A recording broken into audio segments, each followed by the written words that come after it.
O Brasil é um dos países mais difíceis do mundo para criar negócios. E para as montadoras, esse desafio é notório. Muitas vezes escutamos nos noticiários que as montadoras paralisam sua produção por causa de diversos motivos. E isso está ficando cada vez mais comum.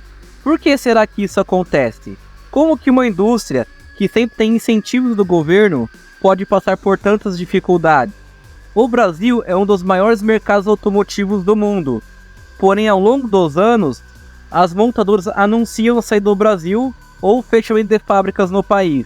Quais são as particularidades que fazem o Brasil ser um país tão desafiador? Em 2021, a Ford anunciou o encerramento da produção de veículos no Brasil e passou a ser uma importadora de veículos. A Mercedes-Benz encerrou a sua produção de veículos no início de 2021. Mas será que elas foram e serão as únicas a sair do Brasil? Quais os motivos que elas alegam para sair do Brasil? As dificuldades das montadoras no Brasil. Durante os últimos anos no Brasil, as operações da maioria das montadoras vêm trazendo prejuízos para suas matrizes. E com isso, vem a seguinte pergunta: o que faz do Brasil ser um mercado tão difícil? Uma das grandes dificuldades que a indústria alega é o excesso de burocracias aliado com os encargos trabalhistas que estão entre os mais complexos do mundo.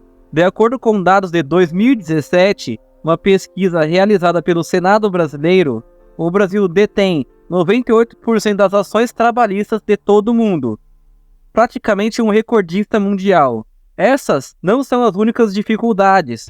Junto com elas temos desequilíbrio fiscal, alta carga tributária, gastos públicos elevados, déficit orçamentário e a falta de reformas estruturais para controlar as despesas.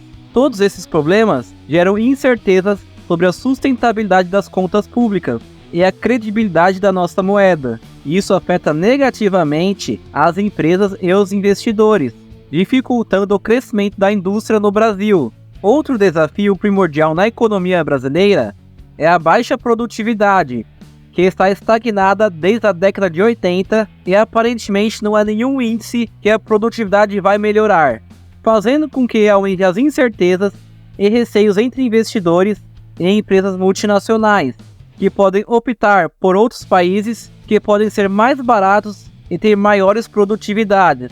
Mas por que a indústria brasileira tem baixa produtividade? Antes de falar de produtividade, precisamos destacar os preços dos veículos no Brasil. Vamos começar pelo exemplo do Onix Plus 2024, onde você gasta em torno de R$101 mil para comprar esse carro. Enquanto isso, no Reino Unido, você consegue uma BMW 330e 2020 numa faixa de R$91 mil. No Reino Unido também temos um Audi A4 2020, que fica em torno de R$83 mil. Ou podemos mostrar um Hyundai Sonata 2021, que fica na faixa de R$86 mil. Mas se quiser luxar mais, pode escolher um Porsche Boxer 2014, que fica na faixa de R$89 mil. Mas muitos vão dizer, você está comparando carros novos com carros usados, e isso não vale. Então vamos fazer uma comparação mais justa. Um Nissan 350Z ano 2007 no Japão custa em torno de R$18 mil. E com essa grana no Brasil, conseguimos comprar um Maré 2001. Isso convertendo para reais. Nem estamos considerando na moeda local do país, onde em países desenvolvidos o poder de compra é muito superior. Quais são os motivos desses preços abusivos em comparação com outros países? Podemos destacar alguns motivos. O vilão de todos os brasileiros: os impostos. O Brasil tem a segunda maior carga tributária do mundo, perdendo apenas para a Turquia. No Brasil, as margens de lucro são maiores que a de outros países. Estima-se que a margem de lucro no Brasil está em torno de 10% por carro, enquanto que nos outros países é do máximo 5% por carro. Vale destacar que as montadoras no Brasil são muito ineficientes. Muitas vezes as fábricas trabalham com mais de 50% de ociosidade durante o ano. Mas por que acontece isso? Como existe tanta ineficiência?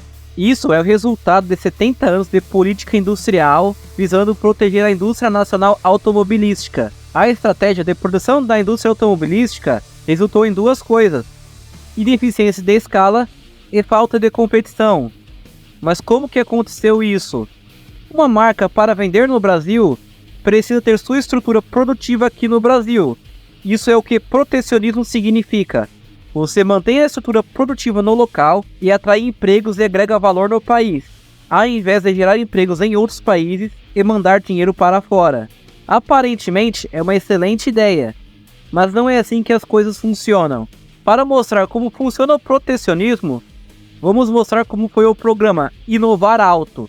Esse programa punia com 30% de IPI a mais empresas que importavam veículos ou que fizessem a maioria das etapas de produção fora do país.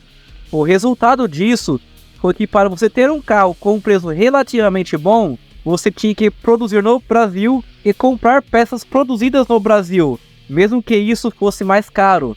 Todas as metas desse programa foram cumpridas pelo setor automotivo no Brasil. Praticamente um caso de sucesso. Fábricas de diversas montadoras no Brasil aderiram a esse programa e concluíram essas metas. Mas, mesmo com todos esses resultados, o programa não teve o resultado esperado. O programa não aumentou a pesquisa e desenvolvimento e inovação no setor automotivo e nem aumentou a eficiência em escala. Pelo contrário, o programa reduziu a eficiência. Mas o que fizeram de errado? O que estava faltando? O governo esqueceu da coisa mais importante para o programa desse funcionar: a produtividade. Vamos mostrar através de um simples exemplo. Temos a fábrica da Land Rover Itatiaia, Rio de Janeiro. Ela tem uma capacidade produtiva média de 3.000 carros ano. Essa capacidade produtiva é a mesma capacidade da fábrica da Land Rover em Nitra, Eslováquia. Só que na Eslováquia, essa quantidade de carros é produzida em uma semana. Não é que no Brasil não temos a capacidade de produzir. Conseguimos produzir qualquer coisa aqui. A questão é que não conseguimos fabricar de forma eficiente e barata. Essa baixa produtividade faz com que montadoras frequentemente entrem em férias coletivas e trabalhem com 80% de ociosidade. Raramente essas fábricas produzem para exportar. Normalmente elas operam para atender o mercado interno e porque no Brasil não podemos importar nada. A falta de competição no mercado automotivo brasileiro. Para exemplificar, vamos pegar o lançamento do Jeep Cherokee no ano de 2003 no Brasil. Esse carro foi lançado no Brasil por $89.500, enquanto o mesmo carro em Miami custava $89.500. Em Miami, a renda média é muito superior que a do Brasil, mas além disso, há um outro obstáculo para essa indústria. Aparentemente, nem todas as pessoas estão a fim de ter carros. As incertezas do mercado automotivo, além de todos os problemas econômicos, burocráticos, ineficiência e baixa produtividade, há mais uma coisa que tem que se levar em conta. As novas gerações pensam cada vez menos em possuir carros. E qual seria o motivo disso? Há várias razões para isso. Hoje temos diversas opções de locomoção. Entre elas estão aplicativos de transporte e melhorias ao transporte público. E também nos últimos anos está acontecendo um fenômeno cada vez mais comum. Os donos de carros estão evitando trocar os seus modelos. Eles têm razão em evitar isso. Ao trocar seu veículo por um 0 km, ele irá desembolsar um valor absurdo, pois o valor médio do carro está muito elevado. Ele irá encontrar poucas opções de compra de carro 0 km num valor abaixo de R$100.000. E quando encontrar, terão modelos extremamente básicos que nem vale a pena adquirir. Concordamos que o carro no Brasil nunca foi barato, mas do jeito que as coisas estão indo, ele passará a se tornar um artigo de luxo. Então, qual será o movimento das montadoras para sobreviverem? As estratégias das montadoras no Brasil. As montadoras estão focando em veículos mais caros, os SUVs. Apesar desses carros serem mais caros, eles garantem melhores lucros. Muitos questionam se essa estratégia das montadoras focadas nos SUVs vai ser sustentável no longo prazo. Mas como ficam os carros populares que fizeram tanto sucesso no Brasil? Pelo jeito, os carros populares ficarão só na memória dos brasileiros. Hoje em dia, praticamente não há mais carros populares. Os mais baratos estão na faixa dos R$70.000. A estratégia dos brasileiros, com pouco poder aquisitivo para adquirir ou trocar os seus carros, eles devem optar por carros usados ou manter os seus veículos por mais tempo. Mas então, qual seria a solução para melhorar esse cenário? Subsídios seria uma alternativa para conter essas incertezas? Com certeza não. Subsídios são gastos. Há 70 anos, a indústria automotiva foi subsidiada. As montadoras tiveram essa ajuda e estamos nessa situação. Para aplicar esses subsídios, esse dinheiro tem que ser de algum lugar, que no caso é do pagador de impostos e de outros setores da economia de um país. A indústria automotiva não é nenhuma mocinha, mas também não é grande vilã da história.